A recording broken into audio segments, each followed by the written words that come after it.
वैकुंठ अथवा बैकुंठ को मोक्ष का द्वार इसलिए कहते हैं क्योंकि यहाँ जो भी आत्मा जाती है वो कुंठा, निष्क्रियता, अकर्मण्यता, निराशा, हताशा, आलस्य और दरिद्रता से हमेशा के लिए मुक्त हो जाती है। गीता के 9वें अध्याय के 21वें श्लोक में श्री कृष्ण ने कहा है, हे अर्जुन, अव्यक्त अक्षर इस नाम से कहा गया है, उसी अक्षर नामक अव्यक्त भाव को परम गति कहते हैं तथा जिस सनातन अव्यक्त भाव को प्राप्त होकर मनुष्य वापस नहीं लौटता वो मेरा परम धाम है।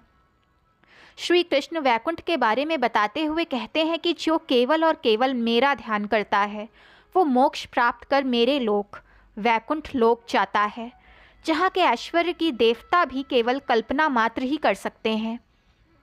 पद्म पुराण के अनुसार ब्रह्मलोक में ब्रह्मदेव, कैलाश पर महादेव और वैकुंठ में भगवान विष्णु निवास करते हैं। श्री कृष्ण का अवतार लेने के बाद वैकुंठ को गोलोक भी कहा जाता है। वैकुंठ लोक सत्यलोक यानी पृथ्वी से 2,62,00,000 योजन ऊपर बताया गया है और इसके मुख्य द्वार की रक्षा भगवान विष्णु के 2 प्रमुख पार्षद जय और विजय करते हैं। पुराणों के अनुसार वैकुंठ चारों ओर से दिव्य विमानों से घिरा रहता है, जिस पर दिव्य ऋषि मुनि, देवता एवं विष्णु भगवान के परम भक्त विराजित रहते हैं। उनके ही तेज से वैकुंठ जगमगाता है। हालांकि कई बार वैकुंठ धाम को ही परम धाम समझा जाता है, मगर ऐसा नहीं है।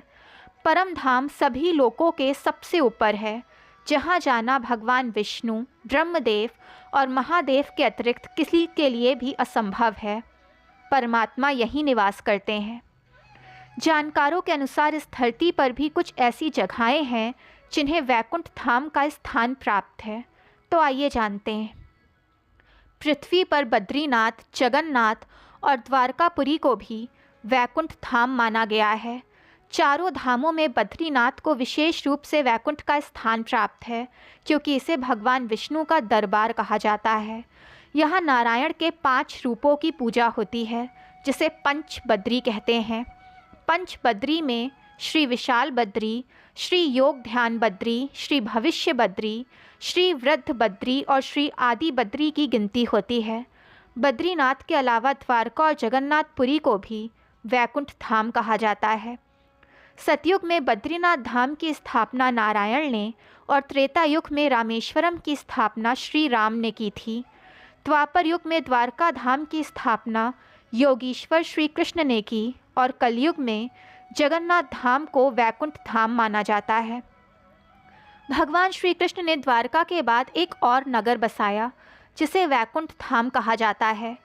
जानकारों के अनुसार अरावली की पहाड़ी श्रृंखला पर कहीं वैकुंठ धाम बसाया गया, जहां इंसान नहीं, सिर्फ योगी पुरुष, संत महात्मा निवास करते हैं। राजस्थान में ये पहाड़ नैऋत्य दिशा से चलता हुआ ईशान दिशा में दिल्ली तक जाता है। तीसरा वैकुंठ धाम ब्रह्मांड से बाहर और तीनों लोकों से ऊपर है। इसकी सुरक्षा के लिए भगवान के 96 करोड़ पार्षद तैनात रहते हैं। इस वैकुंठ में भगवान नारायण अपनी 4 पटरानियों श्रीदेवी, भूदेवी, नील देवी एवं महालक्ष्मी के साथ निवास करते हैं। कहते हैं कि जिस भी व्यक्ति को मरणोपरांत मोक्ष प्राप्त होता है, उसकी जीवात्मा इसी वैकुंठ में शंख, चक्र, गदा और पद्म के साथ प्रविष्ट होती है, जहाँ से वो कभी वापस नहीं आती। उसे सदैव के लिए नारायण का सानिध्य प्राप्त हो जाता है। पुराणों के अनुसार जीवात्मा जब उस वैकुंठ की यात्रा करती है तो उसको विदा देने के लिए मार्ग में समय, प्रहर, दिवस, रात, दिन, ग्रह, नक्षत्र, महीना, मौसम, पक्ष, उत्तरायण, दक्षिणायण, अतल, सुतल, पाताल के देवताओं सहित अन्य 33 कोटि देवी देवता उसे वैकुंठ जाने से रोकते हैं और किसी अन्य योनि में ढकेलने का प्रयास करते हैं। जिस जीवात्मा की आस्था कमज़ोर होती है वो किसी और योनि में चला जाता है, लेकिन जो परम भक्त होता है वो निरंतर आगे बढ़ता रहता है। दोस्तों, वीडियो पसंद आए तो चैनल को लाइक, सब्सक्राइब एंड शेयर करें ताकि चैनल की नोटिफिकेशंस आपको मिलती रहें।